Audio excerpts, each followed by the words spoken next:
जय हिंद, जय भारत, जय भीम, जय झूलेलाल। 25 जनवरी सुबह 9 बजे से शाम के 6 बजे तक रक्तदान शिविर आयोजित सिंधु युवा फोर्स हमारे गुड्डू भैया एक बार फिर हमारे बीच आए हैं। तो हम सबको इस रक्तदान का हिस्सा बनना है। रक्तदान महादान है और हमें कोशिश करनी है कि एक ज़रूरतमंद की हम मदद कर सके। रिसेंटली एक 27 साल के इंजीनियर की डेथ पे हमने देखा कि एक डिलीवरी बॉय ने अपनी जान जोखिम में डाली उसकी मदद करने के लिए। तो ऐसे ही कुछ ज़रूरतमंद लोगों की हम मदद कर सके, ये हमें कोशिश करनी है।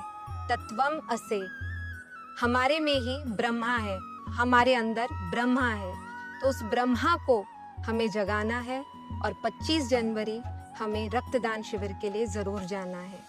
हम सब जाएंगे, आप सब भी जरूर आना।